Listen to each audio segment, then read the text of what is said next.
श्री हरे कृष्णाय नमो नमः। श्री पूर्ण पुरुषोत्तमाय नमो नमः।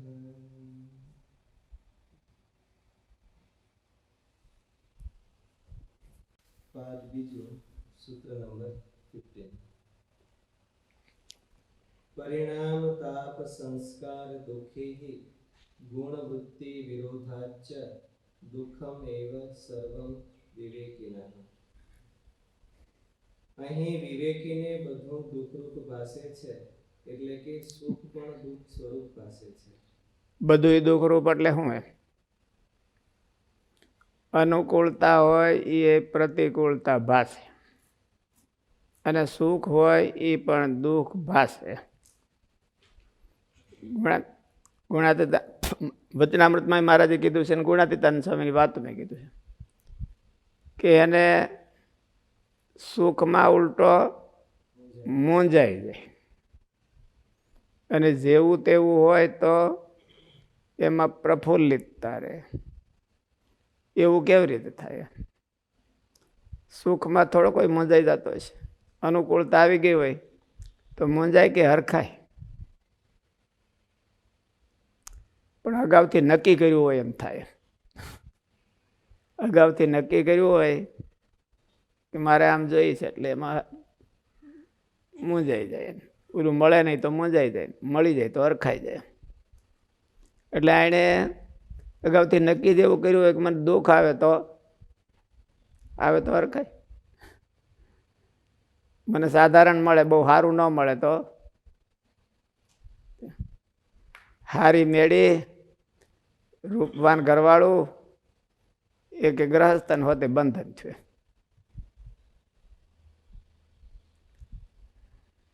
અહીં વિવેકીને બધું દુઃખરૂપ ભાસે છે, એટલે કે સુખ પણ દુઃખ સ્વરૂપ ભાસે છે. દુઃખમાં તો અવિવેકીને પણ દુઃખ દેખાય છે. દુઃખમાં તો અવિવેકીને પણ દુઃખ દેખાય છે, પરંતુ જે વિવેકી પુરુષો છે અને સૂક્ષ્મ બુદ્ધિવાળા છે અને દીર્ઘ દ્રષ્ટિથી જોનારા છે, તેને સુખમાં પણ દુઃખ જ દેખાય છે. પરિણામને વિચારે તો એને સુખમાં દુઃખ દેખાય. પરિણામનો વિચાર ન કરે તો એને કોઈ દી સુખમાં દુઃખ દેખાય નહીં.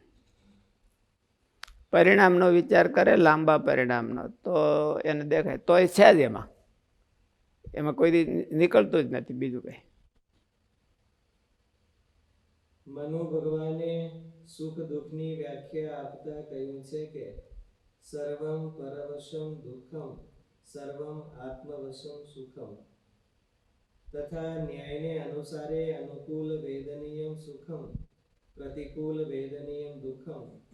એ પ્રમાણે વિચારતા જગતમાં દુઃખ બહુલતાનો જ અનુભવ થાય છે. પ્રતિકૂળતા અને અનુકૂળતા એ માણસને સાપેક્ષ હોય છે.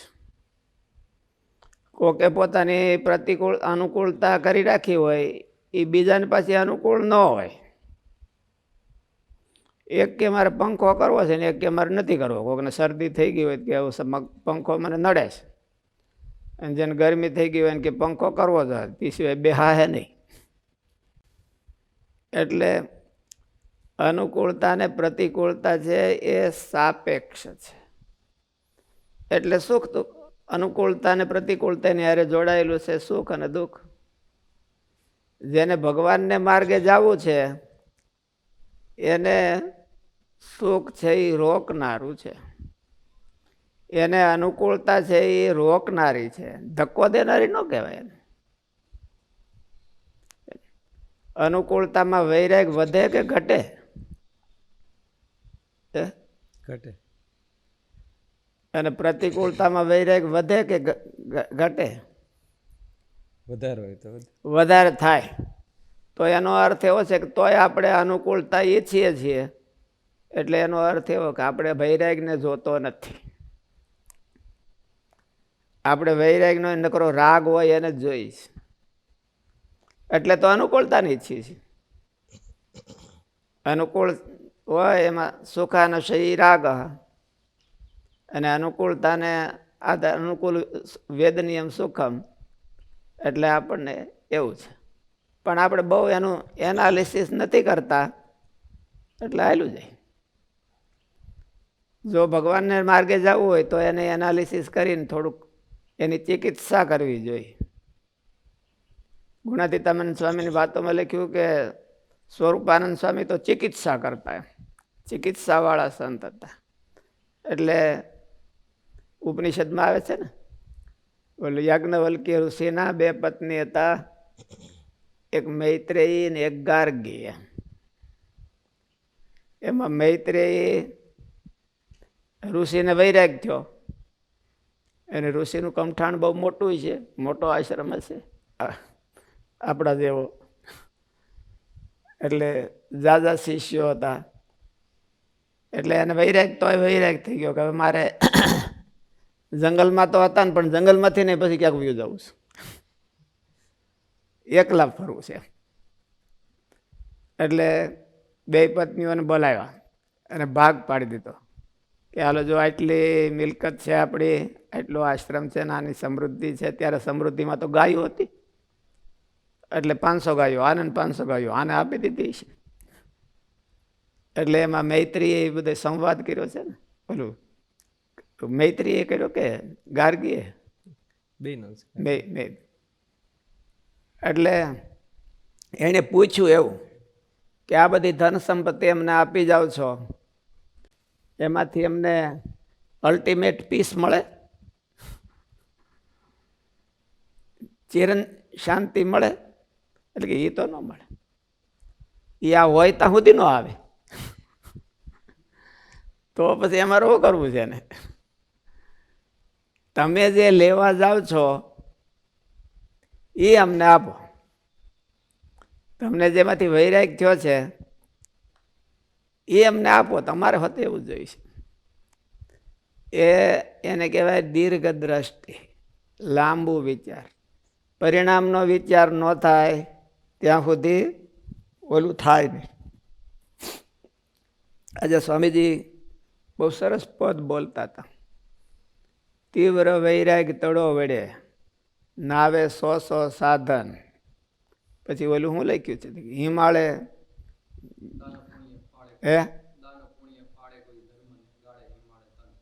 દાન પુણ્ય પાળે કોઈ ગાળે હિમાળે અંડ. પણ તોય વૈરાગ ને અરે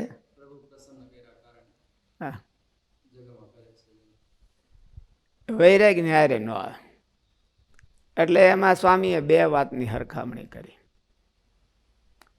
એક ધર્મ અને એક વૈરાગ, એક તપ અને વૈરાગ. હિમાલય પંડ ગાળે એટલે તપ કહેવાય ને. તો તપ અને વૈરાગમાંથી કોણ શ્રેષ્ઠ કહેવાય? વૈરાગી કા દેહને કારવો વૈરાગમાં આવે કે તપમાં આવે? ક્યારેક વૈરાગી છે એ તપસ્વી ન હોય. વૈરાગી જો બહુ વૈરાગ હોય તો એ તપ ન કરી શકે, થોડો થોડો હોય તો કરે.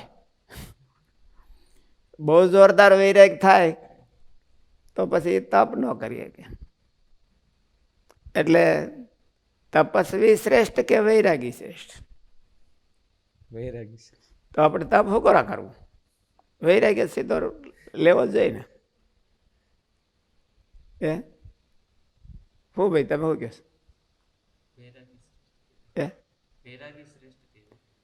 પણ તો પછી તપ શું કરા કરવું? વૈરાગ્ય સીધો આપણે હાલો કે ભાઈ હું આ બ્રહ્મોત્સવમાં વૈરાગનું અનુષ્ઠાન કરી નાખી, એ હું ફરાળ કરીને હું ચાંદ્રાયણ કરીને એવું શું કરણ કરું? શ્રેષ્ઠ વસ્તુ એ કરવી જોઈએ ને. શું તમે કહો? તો તમે શું કરવા કર્યું?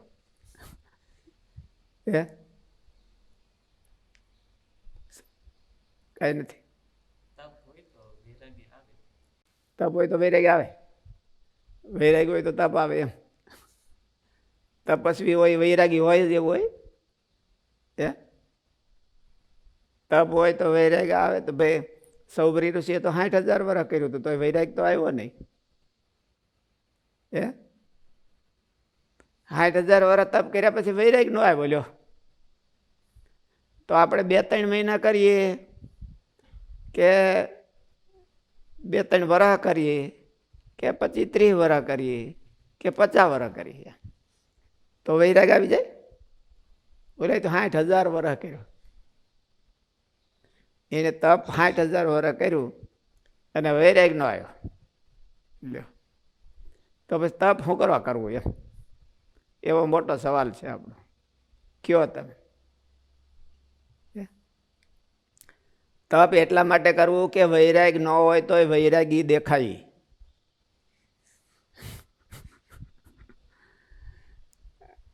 તપ શું કરવાનું? આપણે વૈરાગ ન હોય અને આપણે તપ કરતા હોય તો ગ્રહસ્થ શું કે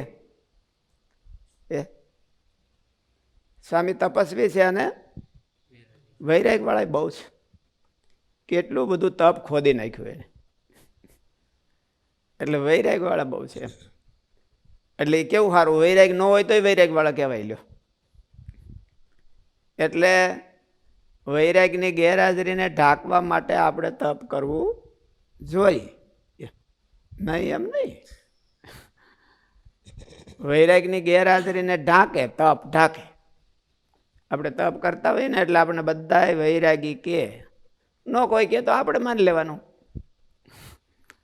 આપણે કહી દેવાનું. એટલે વૈરાગની ગેરહાજરી હોય તો એને ઢાંકવી હોય તો આપણે ઢાંક પછેડો કરવો હોય કે અમારે છે હો વૈરાગ, એમ કેવું હોય તો તપ કરવાનું હોતે. અને વૈરાગને ઢાંકવું ન હોય તોય દેહને કષ્ટ તપસ્વી આપે કે વૈરાગી આપે? તપસ્વી. તો પછી વૈરાગ હારો કેમ? તો દેહાભિમાન વૈરાગીનું ઓછું થાય કે તપસ્વીનું ઓછું થાય? તો દેહને કષ્ટ તો તપસ્વી આપે ને આ ઓલો ભીમ ખાઈને શકુની જાય એમ. દેહને કષ્ટ તો કોણ આપે? તપસ્વી આપે કે વૈરાગી? વધારે કોણ આપે? તો દેહાભિમાન ઓછું કોનું થાય? શું તમે બોલતા હતા? તીવ્ર વૈરાગ ચડો વડે એમ તો કરો એને ક્યાંક, હાલો જવાબ આપો. હે વૈરાગી હોય અને દેહાભિમાન, અને તપસ્વીને વધે તો કોઈ કરે જ નહીં ને શું કરવાનું કરે કોઈ? હાવ એવું કહી દો તમે વધે એમ, તો જે તપ કરતા હોય એને બધાની શ્રદ્ધા ઘટી જાય. વધે એમ તો આપણે કહેવાય જ નહીં, તો આપણે કરીએ શું કરવા? એટલે સર્વમ દુઃખમ એવ વિવેકીના હે. સુખમાં પણ એને દુઃખ દેખાય તો એને વિવેક કહેવાય. અનુકૂળતામાં દુઃખ દેખાય અને પ્રતિકૂળતામાં રાજી થાય તો એને વિવેક કહેવાય. આપણે કેમ છે? નારાયણ સ્વામીજીને કેમ છે? તમે કેમ છો? રાજી થાવ તો વિવેકી ન કહેવાય. તો તમારે વિવેક હાવ છે નહીં અમારા જેટલો. અમારે તો એવું કઈ જ નહીં. તમારે હોય તોય ન કહી કહેવાતું હશે. આ બધા જાણી જાય કે લે સ્વામીને ઘેરે હાવ આવું જ વાત.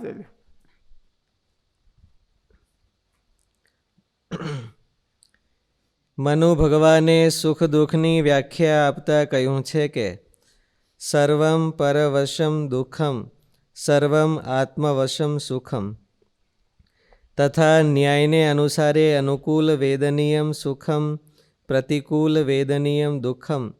એ પ્રમાણે વિચારતા જગતમાં દુઃખ બહુલતાનો જ અનુભવ થાય છે. વિષય સુખ છે તે વિષયોને આધીન હોવાથી દુઃખરૂપ જ રહેવાનું, અર્થાત વિષય સુખ ભોગતાથી અન્ય જે ભોગ્ય તેને આધીન જ રહે છે, તેથી પરાધીન છે અને તેથી દુઃખ છે. વિષય મેળવવા માટે માણસ હારી પેટ દુઃખ સહન કરે. વિષય મેળવવા માટે તો એને દુઃખ દેખાય નહીં. અને ઓલું મળવાનું તો હાવ થોડુંક જ હોય, અને એની પહેલાં તો ખાંડી એક દુઃખ ભોગવે. ગુણાતીતાનંદ સ્વામીની એવું વાતોમાં નથી લખ્યું કે ખેડૂત છે એ વાડ વાવે અને એની પાસે ખાતરની ઉથરેટીઓ ઉથાવે અને મહેનત કરે તો 2 કિલો તો ઉકળો માલિપા ઘરી જતો હોય. એમ દરરોજ ઉથરેટી ઉથામતા હોય તો રજા કોણ ઘરે કે નહીં માલિપા, એટલે 2 કિલો તો ઉકળો માલિપા ઘરી જાય એમ. પણ તો એને ઉકળો દેખાય નહીં. એ તો સ્વામીએ જૂનું દ્રષ્ટાંત દીધું. હવે સ્વામીની અરે વિદેશ ગયા હતા ત્યારે એક લંડનમાં એક હરિભગત મળ્યા. એની પહેલાં આફ્રિકા ગયેલા, આફ્રિકાથી લંડન આવેલા. એટલે એણે વાત કરી હતી કે અમે આફ્રિકા ગયા ત્યારે જૂના જમાનામાં વાણમાં જતા. વાણમાં કંઈ આવી મોટી સ્ટીમરો નહીં, સામાન્ય વાણ હોય અને નીકળે. એટલે અમે 29 દિવસે પહોંચ્યા. અને કેટલાક તો વાણ નીકળે તો એને કંઈ સમાચાર જ ન હોય, જાય ગયા. એટલે જીવના જોખમે ત્યાં જવાનું, કોણ પૂગે ને કોણ ન પૂગે એવું કાંઈ નહીં. અને 29 દિવસ સુધી ખાવાનું હું ખીચડી લઈ ગયા હોય ભેળી, એટલે ખીચડી કરવા દેતા હોય છે. અને સમુદ્રમાંથી પાણી લઈ અને નાહવાનું, તો એવું ખાજવે એવું ખાજવે. 30 દિવસ સુધી કોઈ 1 મહિનો સુધી ખાલી ઓલું ખારા પાણીથી જ નાહવાનું, તો બહુ ખાજવે. ત્યાં જઈ તો મરવાનું થોડીક બાકી હોય, મરવામાં થોડુંક બાકી હોય. લગભગ એને કાંઠે આવી ગયા હોય, મરવાના કાંઠે. જો માણસો પૈસા હાટું એટલું કરે, પૈસા આવે પછી શું ખાવાનું છે, એટલે પૈસા હાટું એટલું બધું દુઃખ ભોગવે. પછી એને ઓલાને દુઃખ લાગે નહીં કાંઈ, પેલું દુઃખ આવે તો કાંઈ દુઃખ ન લાગે, એટલું બધું દુઃખ એને ભોગવી લીધું હોય. એટલે આ જગતમાં સુખ હોય તો એનું પરિણામ દુઃખરૂપ જ હોય છે, કાં પહેલાં ને કાં પછી. કોકને સુખ મેળવવામાં પહેલાં કાંઈ દુઃખ ન ભોગવવું પડ્યું હોય તો એના પરિણામ રૂપે દુઃખ ભોગવવું પડે. અને કોઈકને સુખ મેળવવા હાટું પહેલાં દુઃખ ભોગવવું પડે, અને બહુ ઝાઝું દુઃખ ભોગવીને પછી માંડ માંડ હાથમાં આવે. અને ઓલું પહેલાં ભોગવીને પછી બહુ ઝાઝું પાર જ ન આવે એટલું દુઃખ આવે. એટલે પરિણામ કોઈ વિચારે તો આ જગતમાં દુઃખ સિવાય કાંઈ હાથમાં આવે નહીં, એવું ઋષિમુનિઓએ કીધું છે. ઋષિમુનિઓએ કીધું છે ને, પરિણામ તાપ સંસ્કાર દુઃખે ગુણવૃત્તિ વિરોધાત સર્વમ દુઃખમ એવ સર્વમ વિવેકીના. વિવેકી માણસો હોય એટલે લાંબો વિચાર કરે, પરિણામનો વિચાર કરે તો એને એમાંથી દુઃખ હાથમાં આવે, બીજું કાંઈ ન હાથમાં આવે. એને દુઃખ જ હાથમાં. ઘરવાળામાંથી દુઃખ હાથમાં આવે, છોકરામાંથી આવે, ધન સંપત્તિમાંથી આવે, એને દેખાય તો. પણ મોહ હોય ને એટલે દેખાય નહીં. મોહને લઈને માણસો દુઃખરૂપ નથી દેખાતું, અને દુઃખમાં પણ સુખ જ દેખાય છે. અને મોહ છે એ વિવેકનો વિરોધી છે. એટલે આમાં આ સૂત્રની હારવારી એવું કહેવું જોઈએ કે સર્વમ સુખમ એવું મોહિત હશે. મોહમાં જે હળબડતો હોય એને બધું સુખરૂપ જ દેખાય, એને ક્યાંય દુઃખ દેખાય નહીં. દુઃખમાં ધોકા પડે તોય બહુ સારા. ધોકા પડે તો ઓલું કહેવાય ને કે પુરાણી સ્વામી એક વાત કરતા કે નાગ લઈને ગાળ્યું અને ઘીની નાળ્યું. નાગલો એટલે છોકરો એનો એમ. જૂના જમાનામાં હાથખોટનો છોકરો હોય તો એના નામ એવા પડે, નાગલો, ભીખલો, કચરો, ઉકળો, એવું એવા બહુ સારા ગમે એવા નામે ન પડાય. શું કરો ને હાથખોટનો હોય તો એને નજર લાગી જાય નામની. એટલે એક ભાઈને એકનો એક છોકરો, એનું નામ નાગલો હતું. મોટી ઉંમરે દીકરો થયો એટલે પછી નાગલો પાડ્યો. પણ નાગલો લખાણનો બધી વાતે પૂરો, એને બાપાને હોતે ગાળ્યું દે, મહેમાન આવ્યા હોય તે દી. એટલે મહેમાન આવ્યા હોય તેથી ગાળ્યું દે તો પેલા મહેમાન કે પણ આમ તે હોય કાંઈ હાવ. એટલે કે એવું કાંઈ નહીં, નાગલાની ગાળ્યું ને ઘીની નાળ્યું. નાગલો અમારે એમ છે, એટલે એવું થાય એમ. દલાસ ગુરુકુલ યુએસએ થી પ્રશ્ન છે કે તપ કરતા હોય તો દેહાભિમાન તો કેમ ઘટે? ધ્યાન ન રાખે તો, ધ્યાન ન રાખે અને હું બધાય કરતા સારું તપ કરું છું, મારું તપ બધાય કરતા શ્રેષ્ઠ છે, એવું એ દેહાભિમાન કહેવાય. ધ્યાન ન રાખે તો એવું થાય. ધ્યાન રાખે કે બધાને તપ કરે એટલે દેહાભિમાન વધે જ એવું નિયમ નથી. બોલે પુરાણી સ્વામીની સ્વામી હોતી આ દ્રષ્ટાંત દેતા કે એક તપસ્વી તપ કરવા બેઠો તો એ જંગલમાં તપ કરવા બેઠો તો એની આગળ આવીને એક બિલાડો બેસી ગયો. એટલે તપસ્વી જેમ જેમ તપ કરતો જાય એમ પાતળો થતો જાય ને બિલાડો જાડો થતો જાય.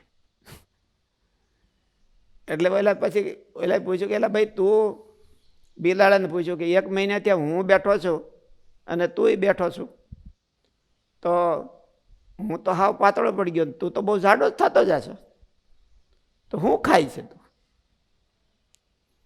એટલે કે હું છું એ તમારું અભિમાન છું, એમ ઈગો, અહંકાર છું. તમે જેમ જેમ લાંબુ તપ કરતા જાઓ છો એમ તમારો અહંકાર વધે કે બસ આ 25 દિવસ થયા નિર્જળા, 26મો થયો, જેમ જેમ વધતું જાય એમ મને હું પુષ્ટ થતો જાઉં છું, અહંકાર પુષ્ટ થાય. એટલે ધ્યાન ન રાખે તો થાય, ભગવાનને રાજી કરવા કરતા હોય તો ન થાય.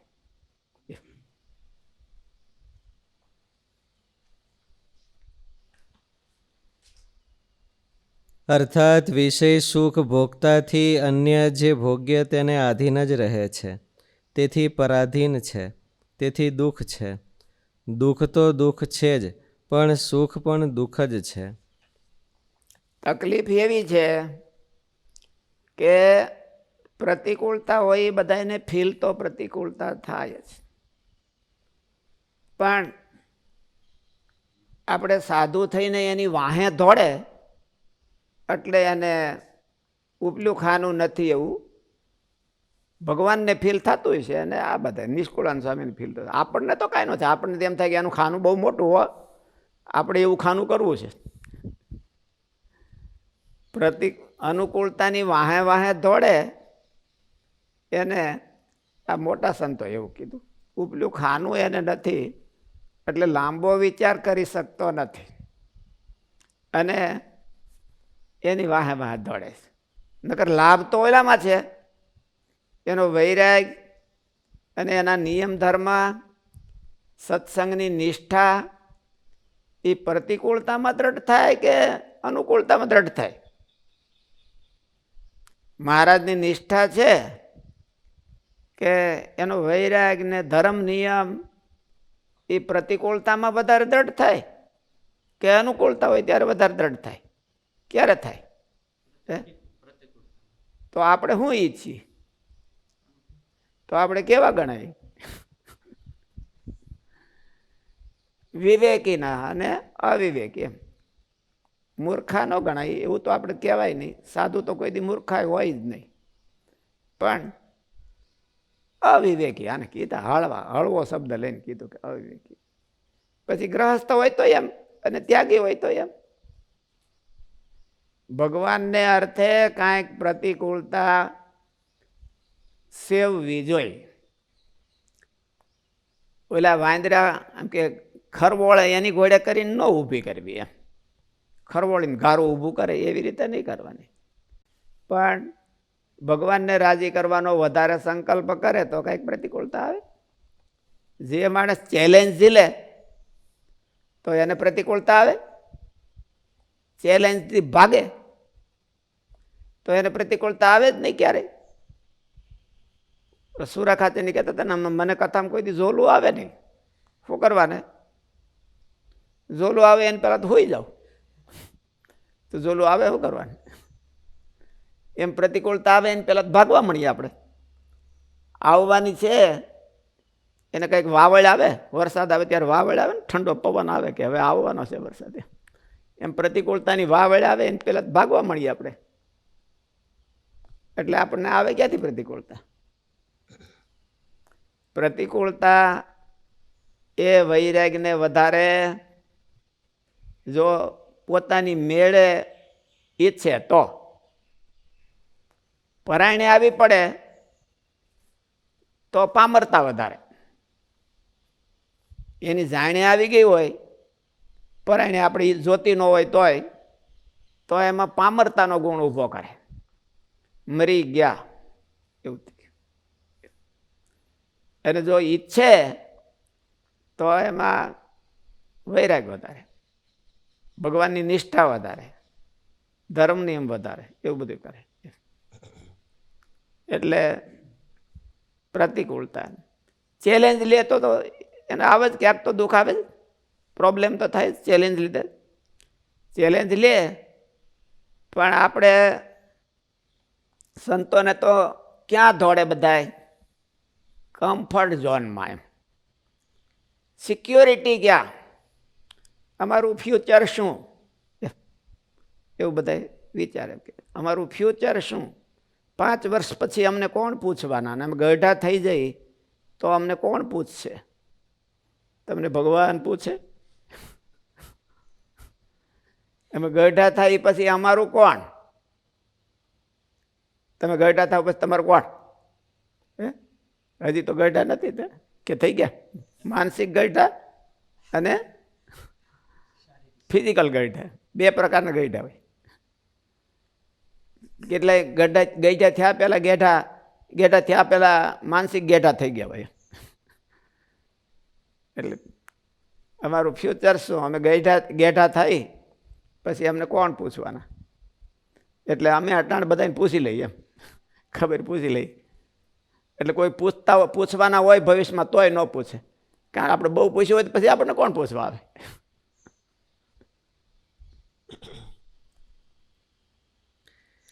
વળી સાંખ્ય સૂત્રમાં કહ્યું છે કે યથા દુઃખાત દ્વેષ પુરુષસ્ય ન તથા સુખાત અભિલાષ. અલ્પ દુઃખ, સુખ અને દુઃખની બેની કમ્પેરિઝન કરી છે. કોઈને કપિલાચાર્ય સાંખ્યના સિદ્ધ પુરુષ હતા ને, એટલે ગુણાતીતાનંદ સ્વામી હોતે કીધું સાંખ્ય વિના સત્સંગ અર્ધો થાય, સુખી ન થાય જીવ. સગવડતા હોય તો એ સુખી ન થાય. એમ આગળ છે ને બોલો એમ કે ઠંડુ હોય તો કે મારો વાહો તપે છે, એવું થાય. એમ સુખી ન થાય. એટલે એણે એવું કીધું કે એક સુખ છે અને એક દુઃખ છે, 2 હરખા હોય. સુખને માપવું કેવી રીતે? સુખનું માપવું કિલો, ફૂટ, 5 ફૂટનું સુખ આવ્યું એમ કે માપ પ્રમાણે 1 વર્ષનું સુખ આવ્યું.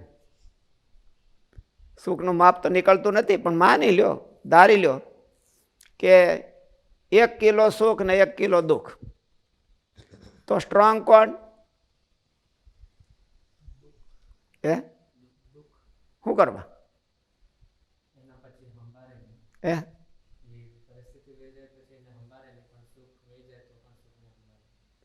દુઃખને સંભાળે નહીં એવું હોય થોડું? આપણે બધા સંભાળીએ તો કે માંડ છૂટ્યા, એવું નથી કરતા આપણે. સંભાળીએ તો બે ને એમાં.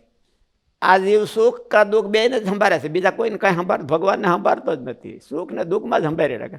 આવું હતું ને આવું નહોતું, આવું હતું ને આવું નહોતું, એવું સંભાળી રાખે. એટલે દુઃખ છે એ પોતાની હાજરી ફીલ કરાવે છે, અને સુખ છે એ એટલું સ્ટ્રોંગ ફીલ કરાવતું નથી. માની લ્યો કે 10 કિલો સુખ હોય અને પાસેરો દુઃખ હોય, 100 ગ્રામ. 100 ગ્રામ દુઃખ હોય ને 10 કિલો સુખ હોય, એ બે આપણી માલપા પડ્યું હોય, તો જ્યાં સુધી 100 ગ્રામ દુઃખ હોય ત્યાં સુધી ઓલાની હાજરી પુરાવા દે નહીં. હું અહીં બેઠું છું, હું અહીં બેઠું છું, હું અહીં બેઠું છું, એવી પોતાની જ હાજરી પૂરે. એટલે ફિલિંગ કરાવવામાં દુઃખ છે ને એ બહુ સ્ટ્રોંગ છે. ફિલિંગ કરાવવામાં સુખ છે એ થોડુંક વીક છે, ઘણું વીક છે. એટલે એને કીધું કે દુઃખમ એવ સર્વમ વિવેકીના. એવું વિચારે તો પણ દુઃખ જ છે.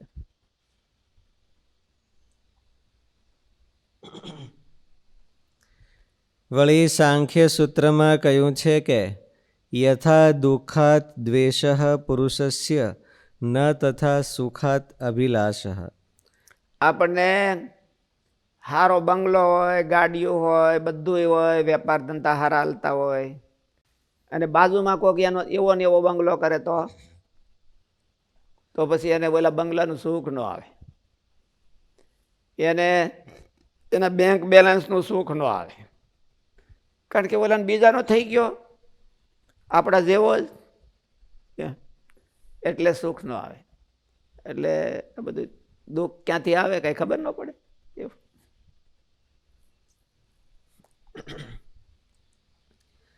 અલ્પ દુઃખનો પણ દ્વેષ પ્રબળ હોય છે. સુખની અભિલાષા તેટલી પ્રબળ હોતી નથી. સરસ મિષ્ટ ભોજન જમતા હોઈએ તે વખતે દાંતમાં તણખલું ભરાઈ જાય તો તે ન નીકળે ત્યાં સુધી સુખાનુભવ થતો નથી, રોકાઈ જાય છે અને દ્વેષનો પ્રયત્ન ચાલુ રહે છે. તેથી સુખાનુભવ વેળાએ પણ અલ્પ એવો દુઃખ દ્વેષ સર્વ સુખને રોકીને દુઃખાનુભૂતિ કરાવવા સમર્થ થાય છે. આવું દુઃખ સ્ટ્રોંગ છે, દુઃખમાં સ્ટ્રોંગનેસ છે. થોડુંક હોય તો એ પોતાની અનુભૂતિ કરાવે. સુખ જાજુ હોય એમાં બે હારે આવ્યા હોય તો ન જ કરાવીએ કે સુખાનુભૂતિ ન થાય. એકલું સુખ હોય ને દુઃખની હાજરી ન હોય તો વળી સુખાનુભૂતિ થાય. પણ સુખ ને દુઃખ બે હારે આવ્યા હોય, એમાં સુખ જાજુ હોય અને દુઃખ થોડુંક હોય તો એને એમ થાય કે મારું આટલું બધું છે પણ આટલું નથી, એવું થાય. એવો ભગવાને દુઃખનો સ્વભાવ મૂક્યો છે. સુખનો સ્વભાવ અને દુઃખનો સ્વભાવ. દુઃખ પહેલું કામ શું કરે? સુખને દાબી દે. બીજું કામ પોતાની હાજરી પુરાવે. આવો એનો સ્વભાવ. દુઃખનો પોતાનો એવો સ્વભાવ છે. જ્યારે પુષ્કળ માત્રામાં સુખ હોય તો પણ અલ્પ દુઃખની હાજરીમાં તે પોતાનો અનુભવ કરાવી શકવા અસમર્થ રહે છે. ઊંચું માથું ન કરવા દે એનું. માટે જગતમાં સર્વમ દુઃખ જ છે એમ બતાવ્યું છે. ગીતામાં દુઃખાલયમ અશાશ્વતમ એવું જગતનું વિશેષણ આપેલું છે. આ જગત છે એ દુઃખાલયમ શાશ્વતમ દુઃખાલયમ. દુઃખાલય આલય હોય ને બધું એ જાય એ મળે. વિદ્યાલયમાં વિદ્યા મળે, ભોજનાલયમાં ભોજન મળે, તો દુઃખાલયમાં દુઃખ જ મળે, બીજાને કોઈ ન મળે. અંતે સરવાળો કરે તો સરવાળો આવે. તો એ સરવાળો મોહથી કરતા હોય છે કે આટલું એટલું આપણે એચીવ કર્યું. પરિણામ દુઃખ. કોઈ એમ શંકા કરે કે વિષય કાળે માણસને સુખાનુભવ તો થાય છે.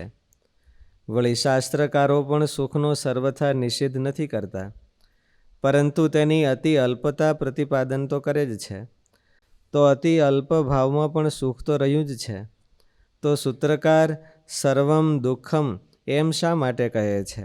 વાળી છોડીને કહી દીધું સર્વમ દુઃખમ. થોડુંક ઝાઝુ દુઃખ એવું કેવું હતું, પણ સર્વમ દુઃખમ એમ કીધું તો તેના સમાધાનમાં ગ્રંથકાર કહે છે કે ભોગ કાળે અને અલ્પ માત્રામાં દેખાતું એવું જે સુખ તે પણ પરિણામે તો દુઃખમાં જ રૂપાંતર પામે છે. અને વળી તે ક્ષણિક સુખાનુભવ ભગવાનના સુખ સિવાય કોઈ એવું દુઃખ નથી, પણ કોઈ એવું સુખ નથી કે જેનું પરિણામ દુઃખ ન હોય. જેનું પરિણામ દુઃખ ન હોય એવું કોઈ જગતનું સુખ છે જ નહીં. એટલે ગુણાતીતાન સ્વામીની વાતોમાં લખ્યું કોઈ મોટાએ વિષયમાં સુખ છે એવી મોટાએ કલમ મૂકી જ નથી. કોઈ ઋષિમુનિઓએ કોઈ મૂકી નથી એમ. આપણને જે દેખાય છે એ મોહથી દેખાય છે. આપણને હજી આંખ નથી ઉઘડી એટલે એને સુખદેવજીને ગર્ભમાં સમજાઈ ગયું કે આ જગતમાં દુઃખ છે, એવું ગર્ભમાં સમજાઈ ગયું. તો જન્મતાની સાથે ઓરનો પછેડો ખંભે નાખીને ભાગ્યા. અને વ્યાસ ભગવાન બોલાવવા આવ્યા તો એ પાછા ન વળ્યા. હવે એને શું સમજાણું હોય છે? આપણે બધા ધૂપકા મારીએ છીએ તો આપણને શું સમજાણું હોય છે? અને એને ભાગ્યા ને ઓરનો પછડો ખંભે નાખીને. ઓરનો પછડો ક્યારે નોખો પડે અને ક્યારે એટલી વાતમાં મને જગત અડી જાય તો એટલે ભાગ્યા.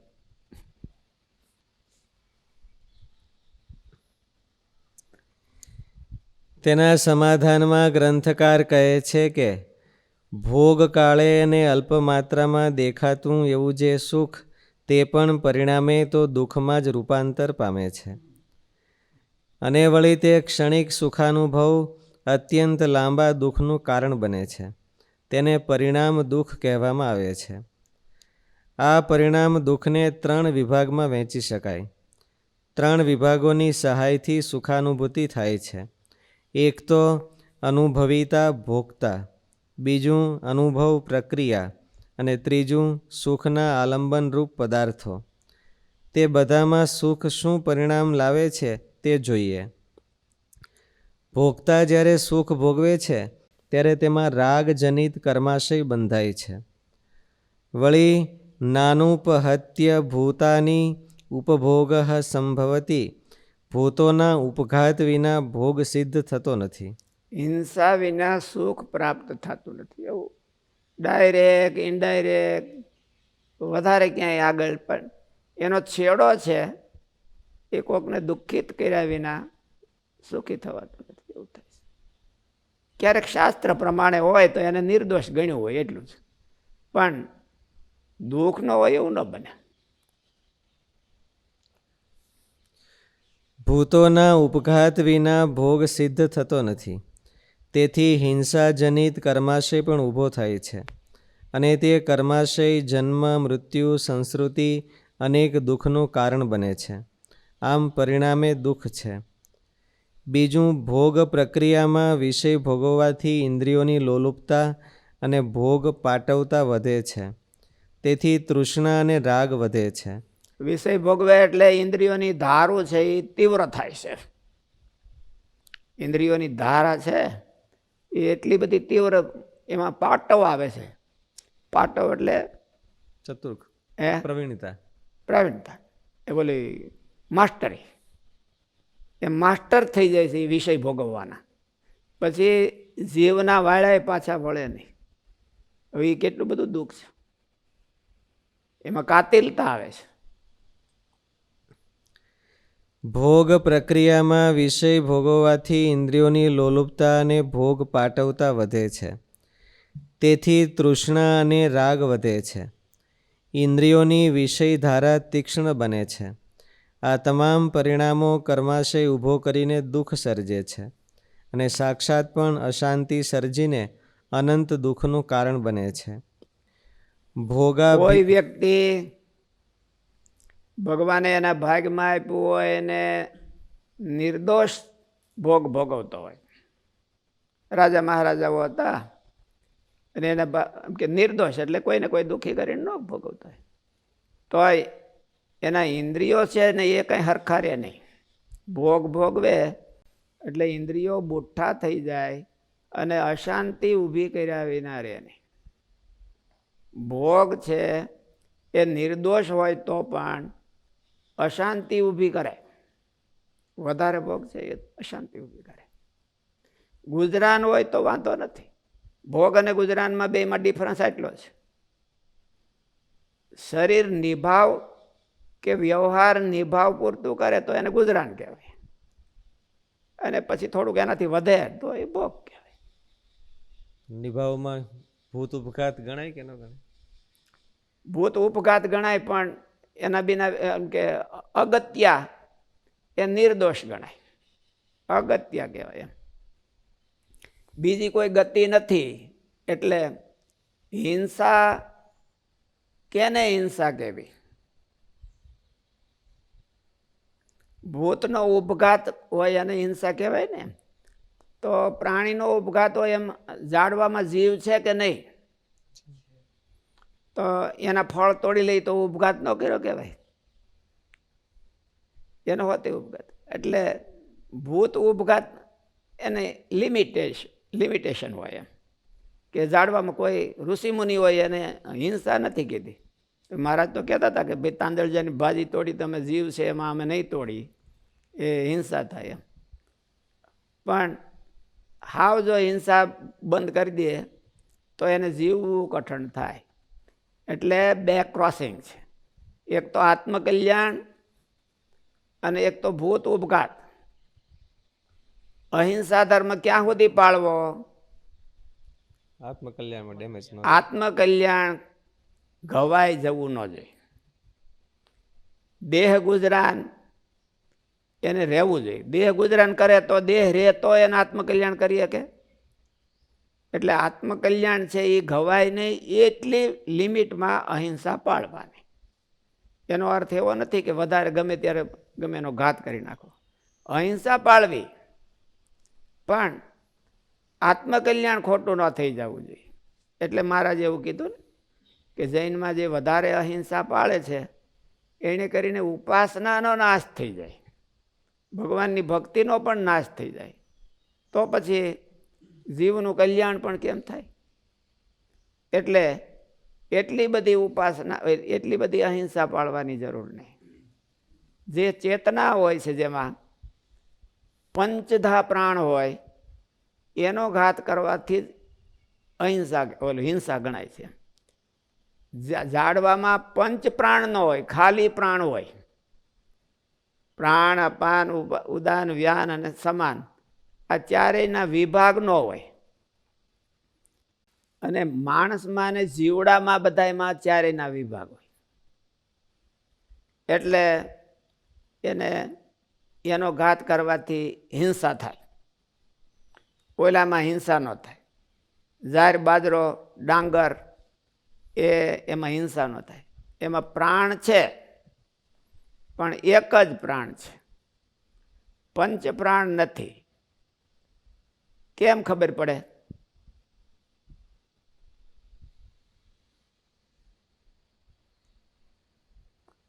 ભાઈ આ ઝાડવામાં 5 પ્રાણ નથી ને આપણામાં 5 પ્રાણ છે, એ કેમ ખબર પડે? એને મેળે મેળે નથી હાલતું એટલે. હે, એને મેળે મેળે નથી હાલતું એટલે. મેળ મેળે હલે છે ને. પાણી તો મેળ જ ખેંચે છે. પાણી ખેંચે છે અને ધરતીમાંથી રસ ખેંચે છે. એને કોણ પંપ થોડો કોઈ ગોઠવવા જતા હોય. એટલે એ કરે જ છે, મેળે કામ તો કરે છે. પવન આવે તે ન આવે તો હલતું નથી, એટલું જ. પણ એનો અર્થ એવો નથી કે પ્રાણ સક્રિય નથી. પ્રાણ તો એમાં સક્રિય છે. ઝાડવા છે એને સેન્સ હોતે છે કે ઝાડવું એના મૂળિયા પાણી હોય એની કોઈ જાય, ઓલી કર ન જાય. પાણીને કાંઠે ઝાડવું હોય તો એના મૂળિયા છે એ પાણી તરફ જાય, જેની બાજુ. તો એને સેન્સ હોતે છે. તો 5 પ્રાણ કેમ નથી આમાં માણામાં ને? એમાં હું આ બીજા પ્રાણધારીઓ ને એમાં એ પ્રાણધારી કહેવાય ને આ પ્રાણધારી કહેવાય. આને કાપે તો હિંસા ન થાય ને ઓલાને કાપે તો હિંસા થાય, એવું કીધું. તો એનું કારણ શું કયો? 5 પ્રાણ નથી એમ કારણ કે એ ટટ્ટી પેશાબ નથી કરતા. આપણે ટટ્ટી પેશાબ કરવામાં આ પ્રાણ કામ કરે છે, એક્ટિવ થાય છે. અપાન વાયુ છે એમાં ઉત્સર્ગ તંત્ર આખું જોડાયેલું છે. તો આ શરીરમાંથી કચરો એની બહાર જાણે બહાર કાઢે છે. ઝાડવું હાંજ હવાર ક્યાંય એવું જાતું નથી, ક્યાંય બહિર્ભૂમિ જાતું નથી. એટલે એને એક જ પ્રાણ છે, એને નિકાલ નથી. એટલે એ પ્રાણધારી તો કહેવાય, પણ ઋષિ મુનિઓએ એની હિંસા ન ગણી. નકર પ્રાણ તો છે એમાં. પથરામાં હોતી પ્રાણ કર્યો છે. હિમાલય છે એ મૂર્તિમાન છે, વિંધ્યાચળ છે એ મૂર્તિમાન છે, એવું કીધું. નદીઓ ને બધી એ બધા જળ છે તો એને મૂર્તિમાન. પણ એને કાપવાથી કે એને ઓલું કરવાથી, હિમાલયને ખોદવાથી એમાં કોક ઓલું મૂકે, શું નામ આપણે, ક્રેશર, તો એ ક્રેશરવાળાનું પાપ થાય એવું ન થાય. એટલે એમાં પ્રાણ છે, પણ એ પ્રાણ એક પ્રાણ છે, પંચ પ્રાણ નથી. પંચ પ્રાણ જેમાં હોય, આ જીવજંતુઓમાં બધામાં પંચ પ્રાણ છે. એમાં આ બધી પ્રક્રિયાઓ બધી થાય છે. એટલે એક્સેપ્ટ અને વિસર્જન બે થાય છે. એટલે એનાથી વધારે હિંસા થાય, અને એ હિંસા કહેવાય, ઓલી હિંસા ન કહેવાય. એટલા માટે ભોગાભ્યાસ ક્યારેય પણ પારમાર્થિક સુખનું કારણ એટલે દેહ ગુજરાન છે એ આવા તત્વોથી કરવું. પ્રાણધારી ભલે છે બધાય, માનો કે જે બધા શાકાહારી માણસો છે, વેજીટેરિયન, એ બધા એનું દેહ ગુજરાન તો આના સિવાય બીજી ક્યાંથી કરે? એટલે એનાથી દેહ ગુજરાન કરવાનું, પણ ઓલા પંચ પ્રાણના અવયવો છે એનાથી ગુજરાન ન કરવું. એને અહિંસા પાળ કહેવાય. એટલે અહિંસાની લિમિટેશન છે કે અહિંસા એટલે સુધી કરવાની. દેહ ગુજરાન છે, અને દેહ ગુજરાન એટલા માટે કરવું કે પોતાના આત્મકલ્યાણ માટે. જય સ્વામિનારાયણ સ્વામી.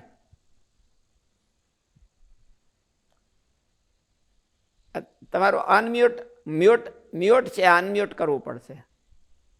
અહીં સંભળાતું નથી.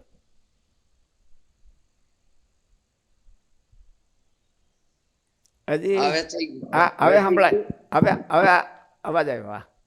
આ વૃક્ષો છે હે વૃક્ષ આ વૃક્ષો, હા, એ ઓક્સિજન આપે છે અને કાર્બન ડાયોક્સાઇડ બહાર કાઢે છે એની રીતે. તમારે ઓક્સિજન આપે વચ્ચે છે, અવાજ આવતો નથી. ઓક્સિજન આપે છે અને કાર્બન ડાયોક્સાઇડ કાઢે છે. હા, તો આપણે તમે હમણાં એવું બોલ્યા કે વિસર્જન નથી એમ. કે આપણે ઝાડા પેશાબ કરીએ છીએ, હા ને વૃક્ષો નથી હોતું, હા, છતાં એમાં ફળ આવે છે, બહાર નીકળે છે. ફળ આવે છે એ તો એના વૃક્ષનો એક ભાગ છે, એનું ઉત્સર્જ તંત્ર નથી. એ મળ રૂપે નથી બહાર કાઢતા, એ તો ફળ રૂપે બહાર કાઢે છે, અને ઉલટા અમુકના બીજાના પોષણ માટે બહાર કાઢે છે. એટલે એ માણસનું ઉત્સર્ગ તંત્ર છે એ મળ બહાર કાઢે છે. કાર્બન ઓલું ઓક્સિજન જે બહાર કાઢે છે એ મળ રૂપે નથી કાઢતું. એટલે એને એમ કે એક પ્રાણ ઓલું અપાન વાયુનું એમાં કાર્ય નથી આવતું. અપાન વાયુનું કાર્ય છે એ બધા દેહધારીઓ જે માણસો તો છે જ, પણ જીવડા ને બધા એમાં એનું સક્રિય કાર્ય છે. વૃક્ષોમાં ને ફળ છોડ ઝાડ એમાં નથી, એટલે એની હિંસા ગણી નથી. પ્રાણ વિચ્છેદને જ હિંસા કહેવામાં આવે છે. પ્રાણને પંચ પ્રાણ, હે એમાં પાંચેય પ્રાણ કાર્ય કરતા નથી. કાર્ય કરતા નથી, એક પ્રાણ કાર્ય કરતા છે, મુખ્ય પ્રાણ એને તો કાર્ય. આપણે પ્રાણ પછી અપાન, વ્યાન, સમાન, ઉદાન, હા એ સત્સંગ જીવનમાં એના લક્ષણો કયા, આંખે મટકા મારવા, હા હા, વગેરે વગેરે. એટલે એવું તો વૃક્ષમાં એવું નથી. વૃક્ષમાં નથી. વૃક્ષ હોય, ઘાસ હોય, ખડ હોય, કઈ કોઈ પણ એના નથી. એટલે એની હિંસા નથી ગણાતી. એ પ્રાણધારી તો છે, અને પ્રાણ વિચ્છેદ કરવો એને હિંસા કહેવાય. આમ તો દેહથી પ્રાણને નોખો કરવો એને મૃત્યુ કયો કે હિંસા કયો. જો કોઈક એની જાણે પ્રાણ નોખો પડે તો મૃત્યુ કહેવાય, અને કોઈક પરાયણે કરાવે તો એને હિંસા કરી કહેવાય. પણ એમાં વૃક્ષોમાં ને એમાં એ હિંસા ગણાતી નથી. કોઈક વૃક્ષને કાપે તો પણ એ દેહ નિભાવ પૂરતો કરતો હોય તો વાંધો નહીં, ન કરતો એને હિંસા ગણી છે. મહારાજ એવું કહેતા ને કે અને એમ તો બીજામાં ગણાય છે શાસ્ત્રોમાં, પણ એ દેહ નિભાવ પૂરતો હોય તો એ નથી કરાતું, એમ નથી ગણાતું. स्वामी जी प्रश्नोपनिषद में एक श्लोक है, प्राण सेदम वशे सर्वम यत् त्रिदिग्ने तत् प्रतिष्ठितम। मातेन पुत्रान रक्षसु श्रीष्ठ प्रज्ञास्थ विधेयिन इति। यहाँ प्राण, हम जो पंच प्राण कहते हैं उससे अलग है, वो सभी है। जब वो आता है शरीर में तो इसका पंच वायु के रूप में आता है, ऐसे वहाँ बताया गया। एक बार देखना पड़ता, हाँ, वो श्लोक में देखना पड़ता, वो प्रकरण क्या है तो देखना पड़ता तो ये ख्याल આવે. ભોગાભ્યાસ ક્યારેય પણ પારમાર્થિક સુખનું કારણ કે શાંતિને આપનારો બની શકતો નથી. ભોગના આલંબનરૂપ જગત સંબંધી વિષયો અને પદાર્થો શાશ્વત નથી, પરિણામી છે. તેથી તે નાશ પામતા પણ ભોગતાને દુઃખની વેદનાઓ ઊભી કરે છે અને તેને રોકવા માટે યોગ્ય કે અયોગ્ય ઉપાયો કરીને ભોગતા કર્માશય બાંધે છે, જે અનેક દુઃખનું કારણ બને છે. તાપ સ્વામી. દુઃખ. વાત સ્વામી, હા બોલો. દેહ ગુજરાન છે એ સારા ભોગોથી દેહ ગુજરાન કરે તો એને ભોગ કહેવાય કે ખાલી ગુજરાન કહેવાય? શેને? સારા વિષયોથી દેહ ગુજરાન કરે, સારા વિષયોથી દેહ ગુજરાન કરે એને ગુજરાન જ ન કહેવાય ને. સારા વિષયથી ગુજરાન કરે તો ભોગ કહેવાય એવું નથી, પણ એમાં હિંસા ન થયેલી હોય, નિષ્પાપ હોવો જોઈએ. કોઈક ભાગશાળી હોય અને સુખી માણસો હોય તો એને સારા વિષયથી ગુજરાન કરતા હોય, પણ એ પાપ ન કહેવાય કે એ હિંસા ન કહેવાય. પણ પંચ વિષયનું ખાલી એ હિંસા અને એ જ પાપ છે એવું નથી. સારા વિષય હોય તો ઇન્દ્રિયોને વધારે બુઠ્ઠા કરે એ તો એને થાય જ. સારા વિષયો હોય એ ઇન્દ્રિયોમાં વધારે લલક લગાડે જગતની. એના વિષયો છે એ ધર્મમાં રહીને હોતે વિષયી ગણાય છે, ધર્મમાં રહીને પામર ન ગણાય. ધર્મમાં રહીને વિષય ભોગવી શકાય પણ એ વિષયી ગણાય. ધર્મમાં રહે એટલે પામર ન ગણાય, તો વિષયી તો ગણાય. પોતાના કર્મ અને ભાગ પ્રમાણે એને હારામાં હારા વિષય મળ્યા અને હારામાં હારા વિષય એ પોતાના ધર્મ પ્રમાણે ભોગવે છે, એટલે એ પાપ નથી કરતા.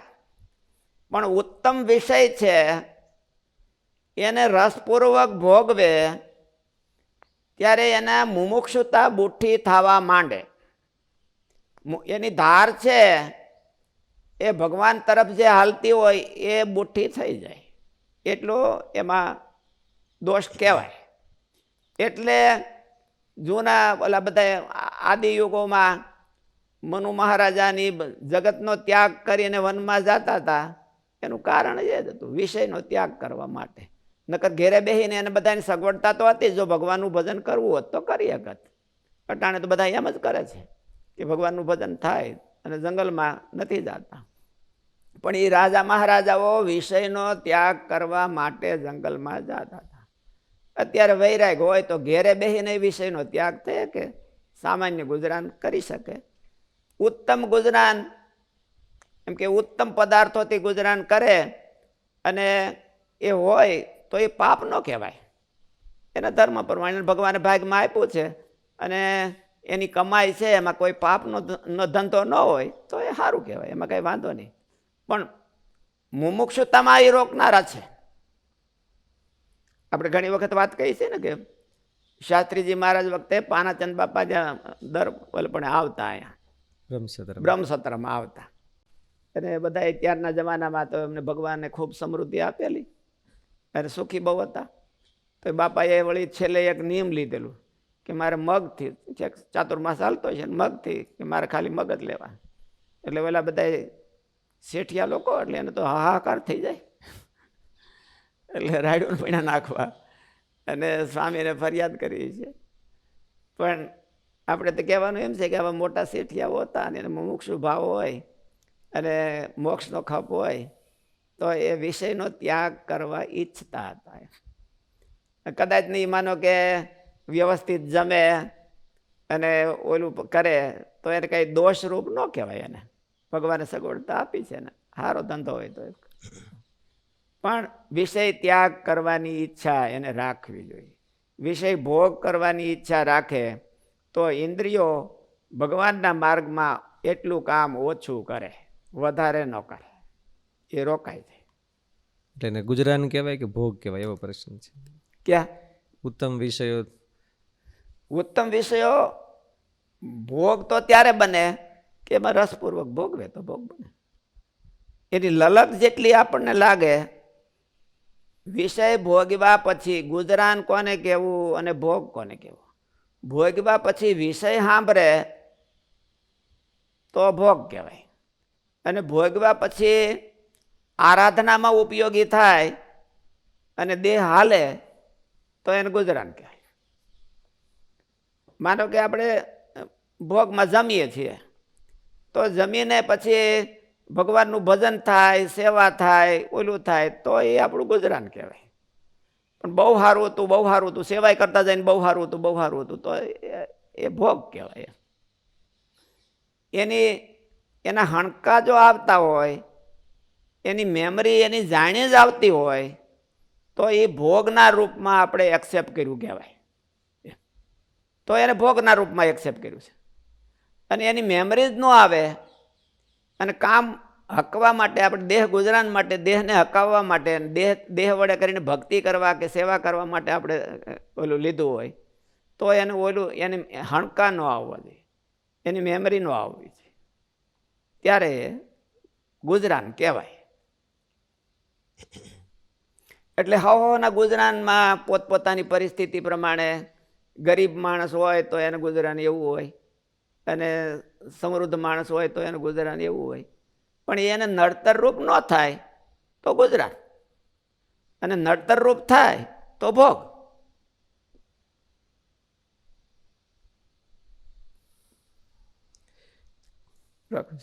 સહજાનંદ સ્વામી મહારાજની જય. શ્રી